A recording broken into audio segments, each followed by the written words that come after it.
Si a usted le dicen, ¿por qué no me cuentas qué tratan de decir ustedes los chilenos cuando hablan de la fiesta de la democracia? Bueno, la fiesta de la democracia es un eufemismo para señalar que la gente sale a escoger a sus representantes, sean presidentes, sean parlamentarios, y eso se establece como un acto, probablemente uno de los actos pero meridianos más potentes en un país democrático, que es escoger a las autoridades, a quienes representan a todos. Bueno, este año 2024, y lo vamos a conversar de inmediato con Raúl Sor, el mundo va a tener en distintos países y de distintas formas alrededor de más de 70 elecciones que van a tener lugar desde las elecciones de parlamentos europeos hasta en los respectivos países, y desde eso queremos conversar un poco, Raúl, que esta tremenda fiesta de la democracia, para seguir con el mismo ejemplo, a veces encubre un montón de otras situaciones. Cuéntanos un poquitito qué significa esto, porque entiendo que no ha pasado nunca antes que se dé tantas elecciones en el mundo en un mismo año. Efectivamente, Fernando, es un récord. Y un récord que el lado luminoso es que tantos países sienten la obligación de tener comicios y de consultar a la población.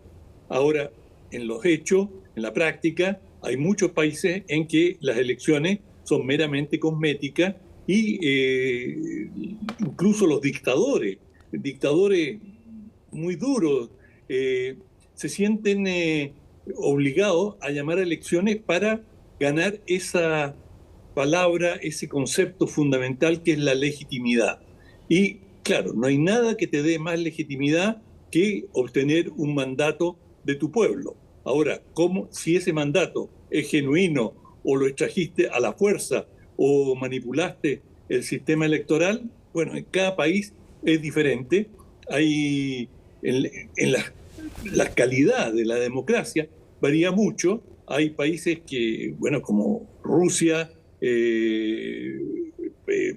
hasta a cierto punto varios países en África y también en Asia, incluida China, que no tienen elecciones que podemos considerar democráticas. Y eso no quita que hagan elecciones. Y pues en América Latina, Nicaragua, Cuba, en fin, no tienen elecciones libres, pero tienen alguna forma de recoger opiniones. En cada caso se puede discutir hasta qué punto recogen esa voluntad popular. Pero el hecho de que haya este volumen de elecciones es en sí mismo una buena noticia. Habrá que ver cómo se da esto a lo largo del año. Hay dos elecciones fundamentales para el mundo.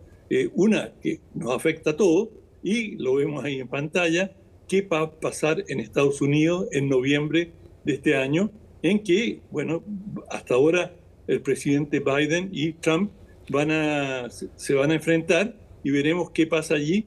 Pero hablando del deterioro de la democracia, Estados Unidos ha experimentado un severo deterioro en su sistema democrático, y eso se vio en las elecciones pasadas cuando ganó Biden, y Trump demoró en reconocer su derrota y trató de ejercer presiones judiciales y tratar de ignorar la victoria de su contrincante, y eso no corresponde a una democracia madura y consolidada como es Estados Unidos.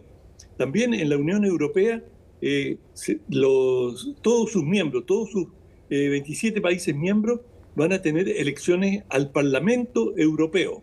Y este Parlamento Europeo, aunque tiene una potestad limitada en cuanto a las políticas nacionales, de todas formas marca una inclinación importante. Y en Europa, que van a haber elecciones en varios países, se aprecia un claro auge de las derechas nacionalistas, xenófobas, anti-inmigración, y bueno, lo hemos visto en las últimas elecciones en Francia, como ha ido creciendo esa derecha, ganaron en Italia, y así en una serie de países, en Holanda, han ido obteniendo victorias, de manera que podríamos esperar de que en Europa haya un cierto viraje hacia la derecha y hacia la extrema derecha, más que a la derecha propiamente tal, que en algunos casos resulta derrotada por la extrema derecha.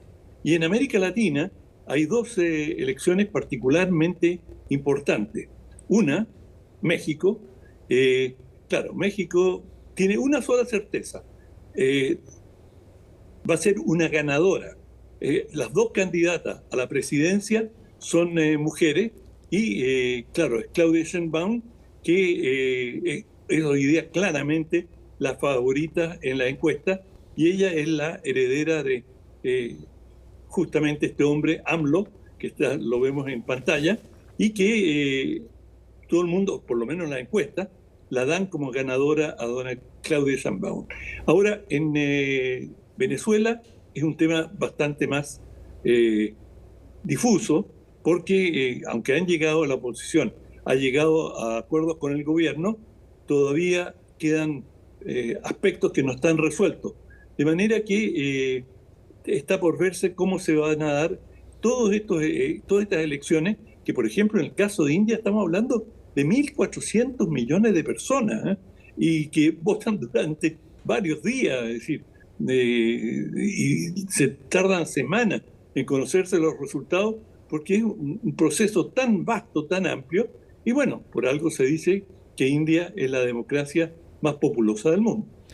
Sí, hay montones de países que, a pesar de que muchas veces sobrellevan conflictos muy duros, han mantenido la lógica democrática para acceder a sus votaciones permanentemente. Uno de esos está hoy día viéndose, que es el caso de Israel. Israel es una de las democracias que puede pasar de todo y pueden hacer de todo si tú quieres, pero a la hora de las votaciones democráticas para escoger a las personas, siempre ha sido sindicado como uno de los modelos en términos de democracia. Lo mismo que la India, como tú estás diciendo, y algunas naciones también en América, y particularmente América del Sur. Por cierto, en Estados Unidos también. Claro, bueno, y también otro país muy populoso que va a tener elecciones es Indonesia, también, que es un país bastante gravitante, no está en la primera línea, pero sin embargo es de gran importancia. Ahora, los analistas que han estado estudiando las tendencias mundiales temen que en estas elecciones puede haber una gran abstención juvenil, que los jóvenes se sienten cada vez más desencantados con el sistema democrático, y que no hay el entusiasmo que han habido en generaciones anteriores por la participación en las urnas. Y por ejemplo, en el caso de Argentina se vio que muchos de los jóvenes votaron con un criterio bastante primario, en el sentido de decir, vamos a votar contra el poder existente, es decir, el voto juvenil primero no participa con el mismo entusiasmo, y cuando participa con un criterio adversativo, es decir, de protesta, más que en la búsqueda de alternativas concretas o alternativas políticas. Por lo tanto, hay mucho interés en ver cómo se va a dar el voto juvenil en las distintas latitudes. También en África van a haber cerca de 30 elecciones, de manera que todo el planeta va a estar participando de una manera u otra. Y claro, como lo decíamos al comienzo, algunas democracias son genuinas democracias y otras tratan de ponerse el nombre de tales, pero distan de serlo. Bueno, estaremos atentos a todo eso que se viene este año 2024. Vamos a tu libro, Raúl. ¿Cómo no? Mi libro es de Volker Ullrich y es 8 días de mayo. Es de la muerte de Hitler al final del Tercer Reich. Esos son los 8 días de mayo que recoge este libro, que dice de la muerte de Hitler al final del Tercer Reich. Y estos son 8 días críticos desde que Adolfo Hitler se suicida y comienza la transición, o si tú quieres, el proceso de rendición formal a los ejércitos occidentales y al ejército rojo, en el cual soviético, que ya están acercándose vertiginosamente a Berlín, y este libro describe con una minuciosidad impresionante el caos de este historiador, el caos que se vive en Berlín. Bueno, algunos habrán visto la película La Caída, que retrata algo de lo que está en el libro, qué está pasando en el búnker donde se escondía Hitler, los arreglos que hicieron, la cantidad de suicidios que comienzan a ocurrir de jerarcas nazis que no están dispuestos a entregarse, que tienen claro en la conciencia los crímenes atroces que han cometido y prefieren quitarse la vida ellos mismos a someterse a juicio. Sin embargo, hay muchos que van a sobrevivir, y esta es una narración increíblemente precisa. Y uno de los aspectos más interesantes es cómo, a medida que en los últimos días, cuando muere el régimen nazi, están surgiendo nuevas alternativas. Es decir, por un lado, una oposición democrática, y por el otro, la llegada a Berlín de emisarios de Moscú, de alemanes comunistas, que van a constituir la República Democrática Alemana, entre ellos el señor Ulbricht, que va a pasar a ser el primer gobernante de la República Democrática Alemana, y cómo se van dando las fricciones, las peleas, los malos entendidos entre Occidente, la desconfianza absoluta que existe en Occidente frente a Stalin y al proceso que se está viviendo en Alemania, en estos 8 días, concentrado todo esto en una píldora tremendamente comprimida. Tú ya ves qué es lo que viene y cuál fue el conflicto que se vivió durante décadas. Es un libro bien escrito, es ameno.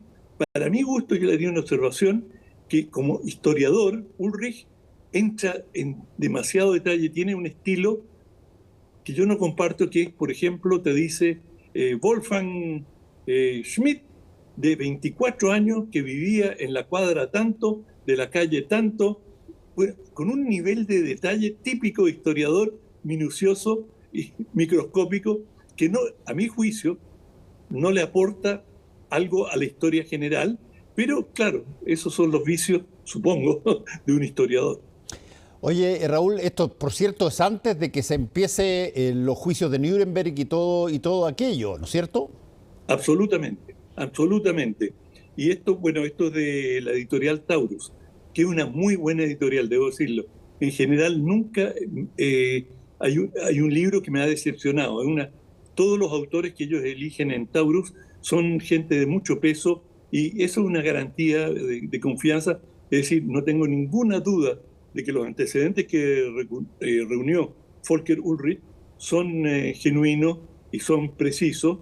Y claro, no es un libro agradable de leer en el sentido que, digamos, la descomposición de un régimen, las traiciones, las ambiciones de los distintos jerarcas nazis que buscan cada cual ser el interlocutor con Occidente, y algunos se presentan ante Estados Unidos y dicen, escójanme a mí, yo soy el que los puedo llevar a gobernar en Alemania y reconstruir Alemania, y así sucesivamente. Y claro, está la oposición democrática alemana, que tiene sus propios planes, y bueno, cómo se van urdiendo las distintas situaciones. En ese sentido es un libro fascinante. Bueno, la historia, para que no se repita, por lo menos debiera ser conocida, digamos. Y desde ese punto de vista, estos libros históricos que tú traes agregan justamente valor a entender cómo se ha estado haciendo la historia que todos nosotros conocemos y de la cual nosotros somos parte hoy día. Así es que vamos a estar atentos al libro 8 días de mayo. Gracias, Raúl, que te vaya bien. Igual, chao, hasta la próxima semana. Hacemos una pausa y volvemos.